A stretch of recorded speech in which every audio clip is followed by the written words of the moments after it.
I just want to point out, before you get all cattywampus on a hydrostatic zero-turn Cub Cadet, and they start bending stuff out and removing the hydrostats and stuff like that. See that that little bolt there and that little bolt over on that side? That's what holds that belt guard in place.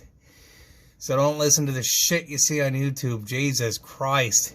Next thing you know, you'll have a hunk of shit in your yard. I'm gonna stop this, remove that, the bolts there. I'm not even gonna remove them, I just loosen them up enough that I can wobble it around. Should be able to get it past that, but so we'll go through the rest of this. I know I already showed you. That's where those two bolts come out for the belt guard back there. I'm just going through this, you know. That's that was 3/8, and I'll have 3 posts in here, which are guards. One here, and 2 on either side here. On this pulley, as you can see, this belt here no longer functioning. It's a 5/8 here, 5/8 here. When you're pulling the PTO, please use extra caution. Make sure you got something to tie it up with, because it is heavy. You don't want to pull on the the wires in here. And then the final part is the drive part. Now, this may be stuck up in here. Sorry for the bounciness here. And this is a 1046, but a lot of Club Cadeters and other mowers are set up similar. Now, I have a manipulating tool. Hopefully you have a manipulating tool. You'll want a manipulating tool similar to this, but you want to get into it at an angle here, and you don't want to bend that pulley. You want to be gentle with that. I know some people bludgeon the crap out of it. This will come off a little bit easier from the front if you start it from the front and then work its way towards the back. I can't do it one-handed, unfortunately. Getting harder to get up and off the ground. And then the final prize for this fight is removing the 3/8 bolts here. Don't lose your little locking washers, and which connect to your hydrostatic transmission. Also, the gentleman had complained about the brake not disengaging all the way, and I think what I'm going to do is flip this spring around so it doesn't catch on all the crap here. It's kind of stupid that they can't really tie it up anywhere, but I feel like they could have put that spring on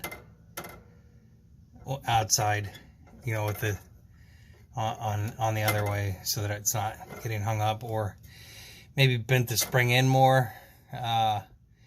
Definitely something better to do there. So anyways, yeah, that's the final piece to winning your fight here to get your belt removed. I mean, I'm surprised this belt was hanging in there as long as it was.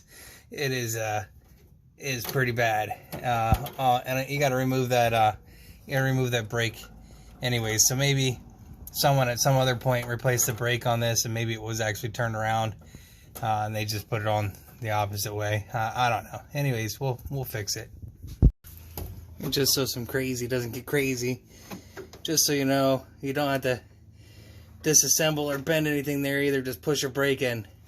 Jesus Christ, what the hell's wrong with you people? So that's how you get a crappy belt out of there. I know it's a pain in the ass, and it definitely looks, you know, looks ominous. There's no doubt about that. But I've gotten to the point here now where my foul mouth is only not towards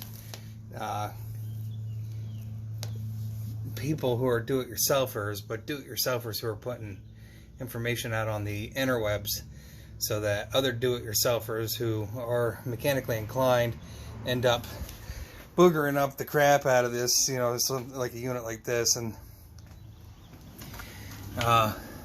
just so you can see what model this is.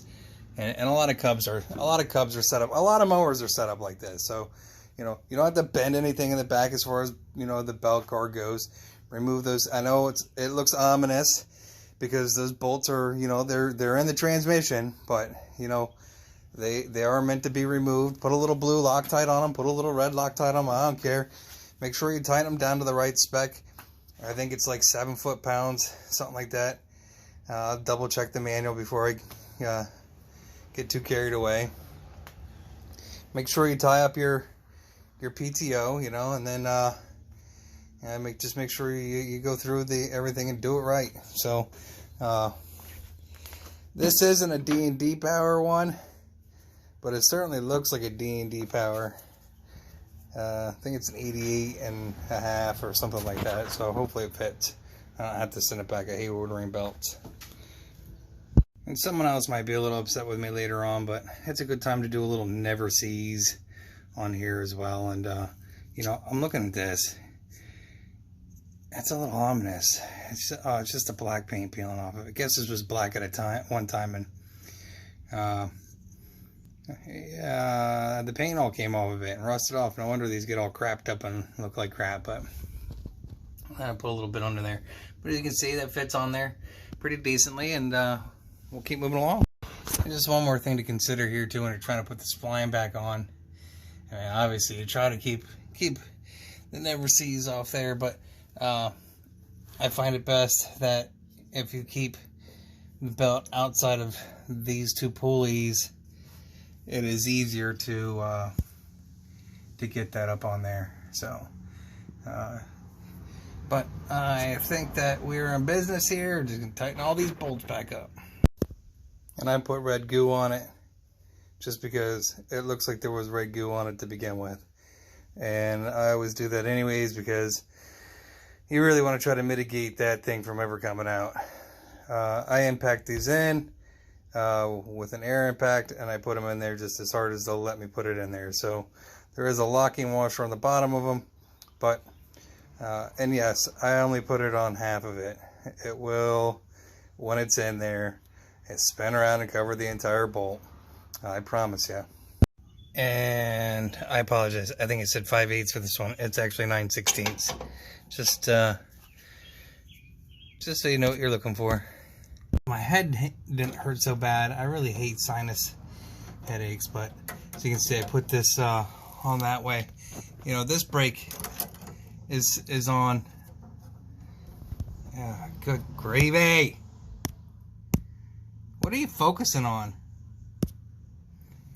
Anyways, this brake spring is on that way, so I feel like this might have been off before. So almost done here. Just need to put my posts in, and we'll be good to go. One final thing to remember here, and I don't know which way you're looking at this. It's probably upside down. You see what it says? MTD.